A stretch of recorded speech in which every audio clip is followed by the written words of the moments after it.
হাসির রাজা, জ্ঞানের রাজা, রসিক রাজা।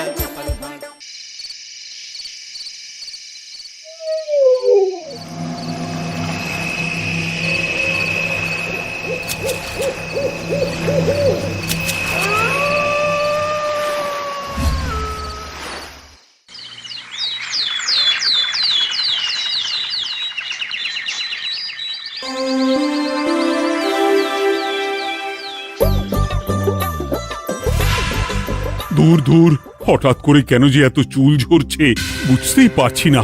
কতদিন হয়ে গেল চুল ওঠা আর থামছেই না।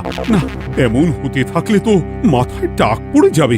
না না না, আজ রাজবৈদ্যের কাছে পরামর্শ নিতে হবে।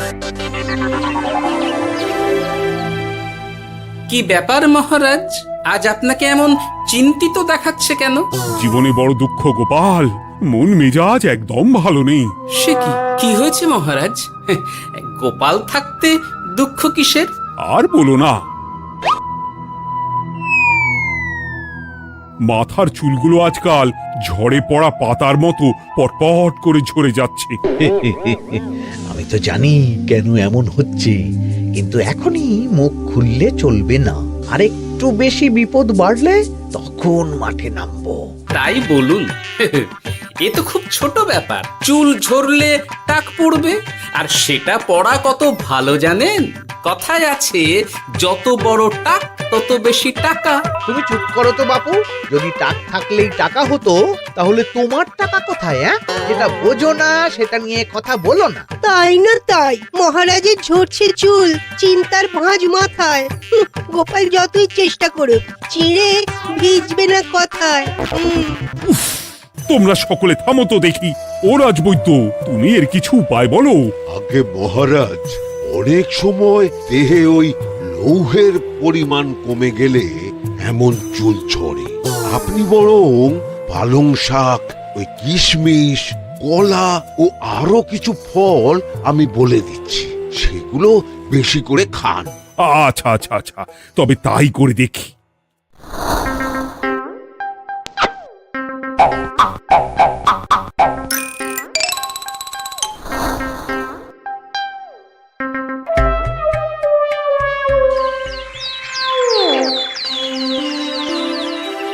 ও রাজবৈদ্য, তোমার কথা মতো শাক পাতা ফলমূল সবই তো খেলাম, চুল ঝরা বন্ধ তো হলোই না। তো জানতামই এমন হবে। কিন্তু মহারাজ, এমনটা তো হওয়ার কথা নয়। কিন্তু হচ্ছে তো। আরে আমার সাধে চুল, কোথায় চলে গেলি সব? এর জন্য তুমি দায়ী। তুমি এর জন্য শাস্তি পাবে বৈদ্য। আমাকে আমাকে ক্ষমা করে দিন মহারাজ। এমনটা হবে এ তো আমি ভাবতেই পারিনি। কিছু মনে করবেন না মহারাজ, ছোট মুখে বড় কথা বলছি। কিন্তু সত্যি এখানে রাজবৈদ্যর কোনো দোষ নেই। ওকে শাস্তি দেওয়াটা ঠিক হবে না মহারাজ। দেখেছেন মহারাজ, গোপালের সাহসটা দেখেছেন? আপনার মুখের উপর কথা বলছে। তা বলি, তুমি যখন এতই বোঝো, তাহলে নিজেই একটা আস্ত লোহা খেয়ে দেখো না, তোমার মাথায় চুল গজাচ্ছে কিনা। ঠিকই আছে, এসব মূর্খের মতো কথা কেবল আপনার থেকেই আশা করা যায় মন্ত্রী মশাই। মহারাজ, আপনি বিচক্ষণ মানুষ। আমার শুধু অনুরোধ, আরেকবার ভেবে দেখবেন। ঠিক আছে, রাজবৈদ্যকে আমি শাস্তি দেব না, কিন্তু সকলের জন্য আমার একটা ঘোষণা আছে। কি ঘোষণা? আমার এই কঠিন সমস্যা যে দূর করে দিতে পারবে, তাকে আমি বিশেষ পুরস্কারে ভূষিত করব। এই তো পেয়েছি। এই সুযোগ কোনোভাবেই হাতছাড়া করা চলবে না। এবারের সমস্যাটা সত্যি বেশ কঠিন। কি করলে যে মহারাজের চুল পড়া বন্ধ হবে সেই উপায় মাথাতেই আসছে না। হঠাৎ করে কেন যে এমন হলো কে জানে।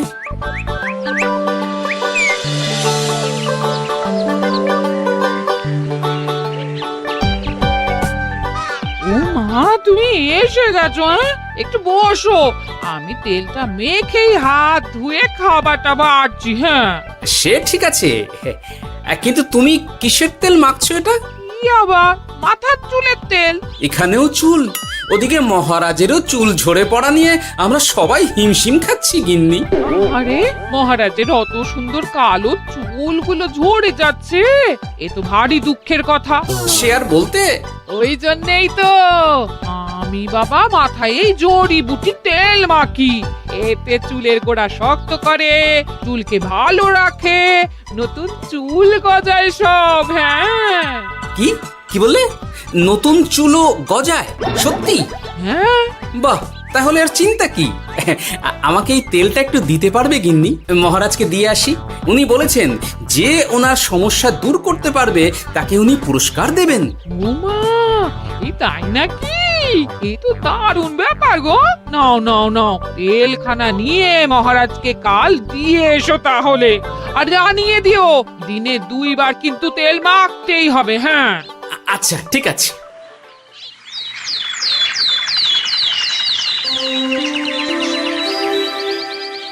কোনো উপায় খুঁজে পেলে তোমরা? আগে মহারাজ, আমি আপনার জন্য নকল চুল বানিয়ে এনেছি। যতদিন আপনার চুল পড়া বন্ধ না হচ্ছে ততদিন আপনি এটা পরে ব্যবহার করতে পারেন। সে তো বুঝলাম, কিন্তু নকল চুল তো আর আসল চুলে জায়গা নিতে পারবে না বিজ্ঞানী। আসল চুলের কথা ভেবে আমি আপনার জন্য কেশুত্তে পাতা এনেছি মহারাজ। আচ্ছা বেশ। তা গোপাল, খুব তো আগের দিন বকবক করছিলে, তুমি কি এনেছো শুনি? সেটা যথাসময়ে দেখতে পেয়ে যাবেন মন্ত্রী মশাই। এটা জড়িবুটি তেল মহারাজ, আমি এটা আপনার জন্য এনেছি। এতে নতুন চুল গজায় আর চুলের স্বাস্থ্যও ভালো হয়। আমার গিন্নিও ব্যবহার করে এটি, তবে দিনে 2 বার করে মাখতে হবে, তাহলেই ভালো ফল পাবেন মহারাজ। বাবা, তাহলে তুমি কেন মাখো না? আচ্ছা, আপনার সমস্যাটা ঠিক কোথায় বলুন তো মন্ত্রী মশাই? মহারাজের জন্য কিছু আনলেও কথা শোনান, না আনলেও কথা শোনান। সত্যি তো মন্ত্রী, কেন তুমি সব সময় গোপালের পিছনে পড়ে থাকো বলো তো? এরা তো তাও সবাই কিছু না কিছু আমার কথা চিন্তা করে এনেছে, তুমি তো সেটাও করনি। না, আসলে মহারাজ, আমিও ভাবছিলাম আপনার কথা, কিন্তু থাক, বুঝেছি। আহ, দারুণ। তেলের গন্ধটাও খুব সুন্দর। গোপাল, তোমায় অনেক ধন্যবাদ। আশা করছি ব্যবহার করলে খুব ভালো ফল দেবে। একদম দেবেই মহারাজ। দূর বাবা, ভেবেছিলাম এক, হলো আর এক। কোথা দিয়ে যে গোপালটা মাঝখান দিয়ে এসে নাক গলিয়ে ঢুকে পড়ে, খুব শক্ত পুরস্কার নেওয়ার। দেখাচ্ছি মজা।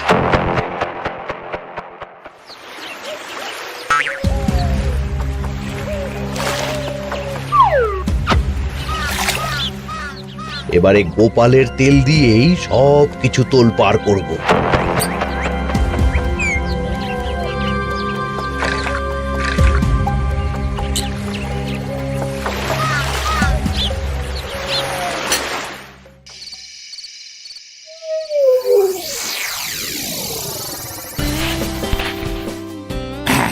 ব্যাস, হয়ে গেল 2 বার মাখা। গোপাল বলেছিল এতেই ভালো ফল পাব, কিন্তু এখন মাখার পর মাথাটা কেমন জ্বালা জ্বালা করছে মনে হচ্ছে। হয়তো নতুন চুল গজাবে বলে এমন হচ্ছে। কাল সকালে বোঝা যাবে। এতক্ষণে বোধহয় ছোট ছোট চুল গজিয়েই গেছে।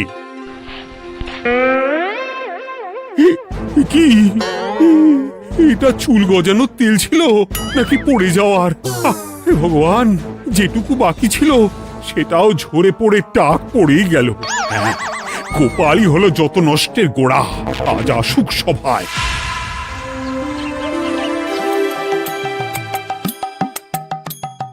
এই যে এখন এলেন উনি।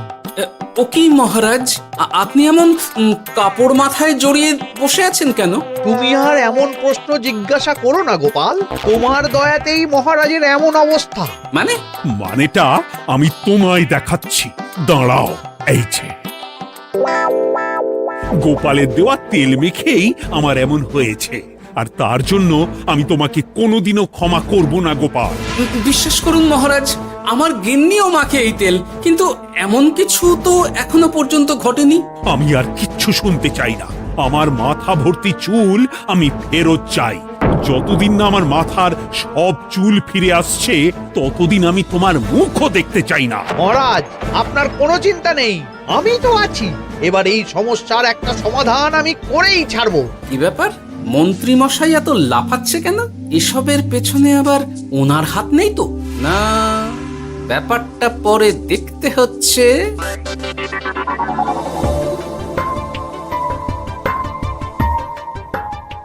আমি বলি কি মহারাজ, এই সময়টা বরং আপনি নকল চুলটা মানে মানে পর চুলা ব্যবহার করুন। হ্যাঁ, অগত্যা কিছু তো একটা গন্ডগোল আছেই। গিন্নিও তো রোজ মাথায় তেল মাখে, কই এমন তো হয় না। মন্ত্রী যদি কিছু করেও থাকে তাহলেও হাতে নাতে ধরবো কিভাবে? ও কি গো গোপাল দাদু, এখন এই সময় তুমি রাজসভা ছেড়ে এখানে? তোদের দাদু আর রাজসভায় যাবে না রে? কি বলছো গো? কেন? আর কেন, বিনা দোষে এমন শাস্তি। তোমায় শাস্তি দিয়েছে? তুমি শুধু বলো কে তোমার সাথে কি করেছে, বাকিটা আমরা বুঝে নিচ্ছি। আচ্ছা বলছি, কৃষ্ণনগরের মন্ত্রী মশাইয়ের বাড়িটা কোন দিকে একটু বলতে পারবেন? কৃষ্ণনগরে নতুন নাকি? আগে তো আপনাকে কখনো দেখেছি বলে মনে পড়ছে না। হ্যাঁ, আমি এখানে থাকি না, আমি এখানে আমার কাজে এসেছি, তাই মন্ত্রী মশাইয়ের বাড়ির ঠিকানাটা যদি একটু বলে দেন। নিশ্চয়ই, এ পথ দিয়ে সোজা চলে যান, তারপর কিছুটা ডান দিকে গেলেই পেয়ে যাবেন। আচ্ছা, অনেক ধন্যবাদ।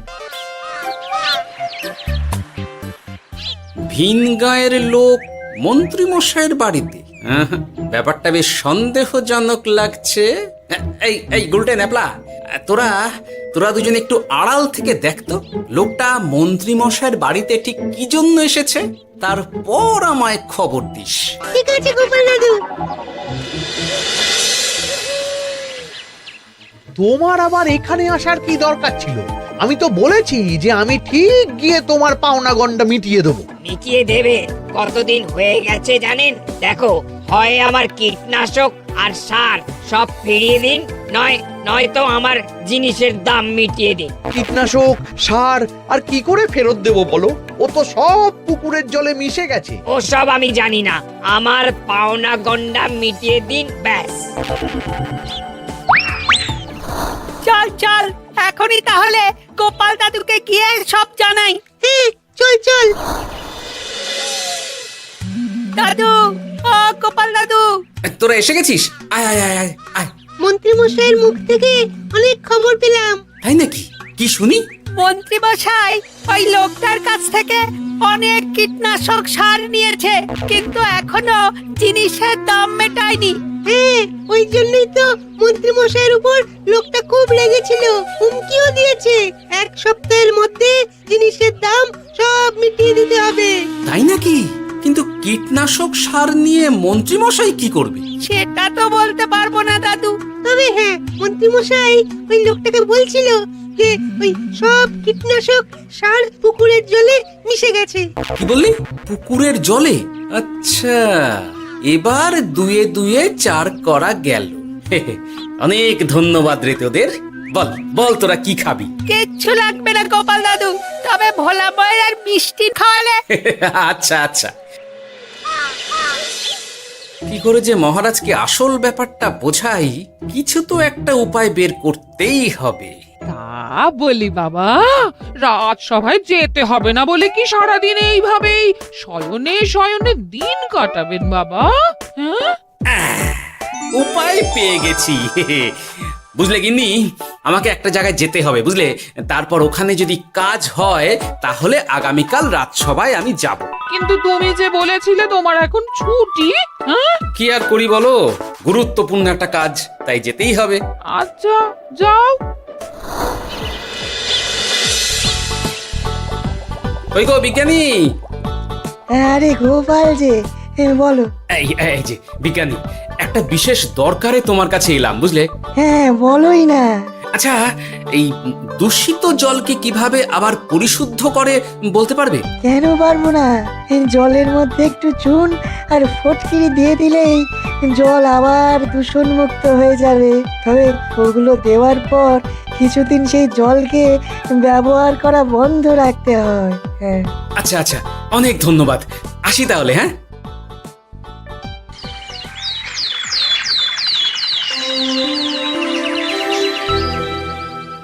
ছায়া পড়েছে, ছায়া পড়েছে। আমি বেশ বুঝতে পারছি তার ছায়া পড়েছে এখানে। কার ছায়া পড়েছে? আজকাল তোর মাথা থেকে অনেক চুল ঝরে পড়ছে, তাই না? আগে হ্যাঁ সাধু বাবা, আপনি একদম ঠিক কথা বলেছেন। ও বাবা, এই আবার কোথা থেকে উদয় হলো? আরে আমি একা গিয়ে সেই স্নানের পুকুর পরিদর্শন করতে চাই। যথা আজ্ঞা বাবা।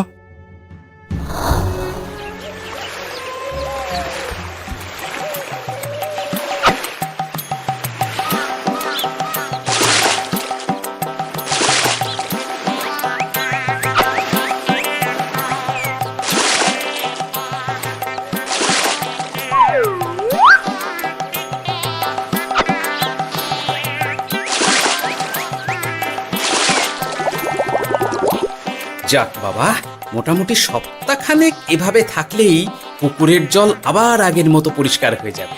এবার শুধু মহারাজকে একটু বুঝিয়ে বললেই হয়ে যাবে।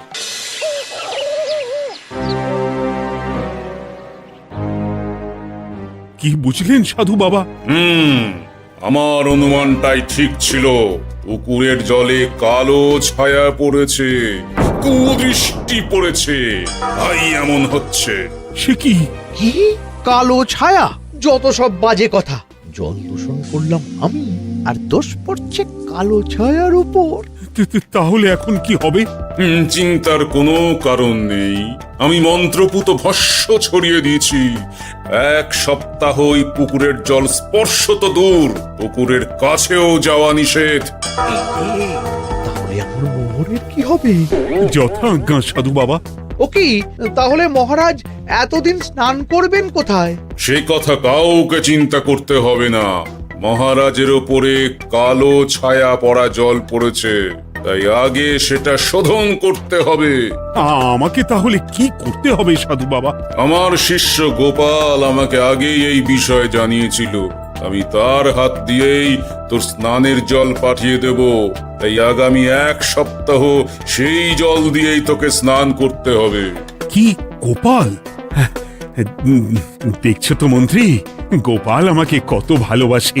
আমি ওকে কত কথা শোনালাম, কিন্তু না না না না, কাল থেকেই আমি আবার গোপালকে রাজসভায় ডেকে আনবো। আমি আসছি, আমার কাজ হয়ে গেছে। আর হ্যাঁ, তোর স্নানের পুকুরের চারিদিকে প্রহরীর বন্দোবস্ত কর। কাক পক্ষীও যেন ওখানে প্রবেশ করতে না পারে। আচ্ছা বাবা, আচ্ছা।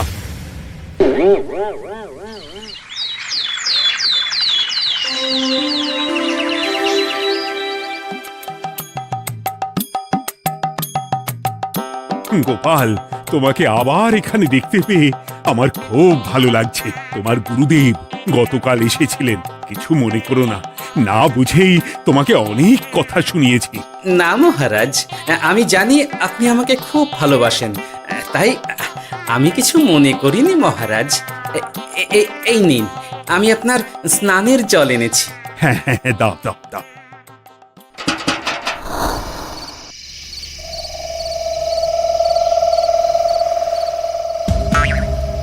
ও বাবা, পুকুরের কাছে যে গিয়ে দেখবো সে উপায় নেই। চারপাশে প্রহরীতে ভর্তি, তাহলে কি সত্যি সত্যি কালো ছায়া পড়েছে? ভালোই হলো, পাওনাদারকে বলে দেবো কীটনাশকটা জালি ছিল। হি হি।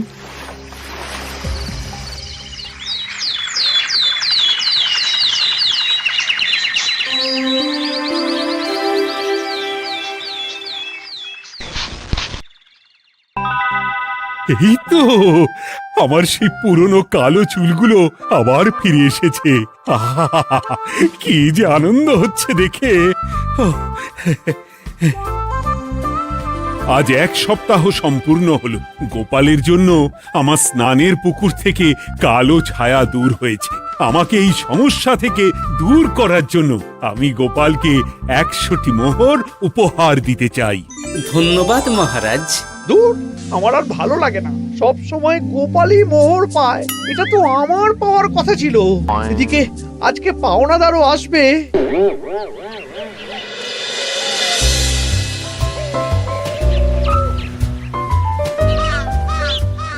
গোপাল দাদু, ওই লোকটা এসে গেছে। আচ্ছা, আসছি। এটা তো মন্ত্রীর বাড়ির দিকে রাস্তা। আমরা তাহলে ওদিকে সেদিকে কেন যাচ্ছি গোপাল? আপনার পুকুরের আসল রহস্যটা কি সেটা আপনি জানবেন না মহারাজ। মানে নিজের চোখেই দেখুন, তাহলে বুঝতে পারবেন। আর একটু সময় দাও আমায় ভাই, এমনিতেও তোমার কীটনাশক কোনো কাজের নয়। কি এখন এসব কথা? আর একদিনও সময় দিতে পারছি না। একটু বোঝো, একটু। সব আমি মহারাজের পুকুরের জলে মিশিয়ে দিয়েছি। মন্ত্রী, তুমি তাহলে সেই কালো ছায়া? মহারাজ, আপনার পর্দা ফাঁস হয়ে গেছে মন্ত্রী মশাই। তুমি তাহলে সবটা জানতে? একদম প্রথম থেকে। রে, খুব জোর ফেঁসেছি। এদিকে পাওনাদার, ওদিকে মহারাজ, এইখান থেকে কেটে পড়তে হবে।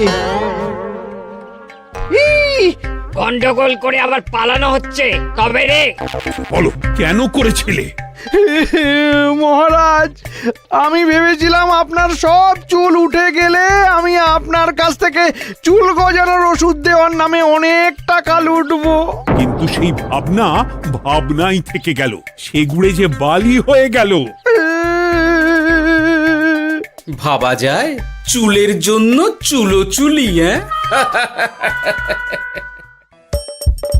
হাসির রাজা জ্ঞানের রাজা রসিক রাজা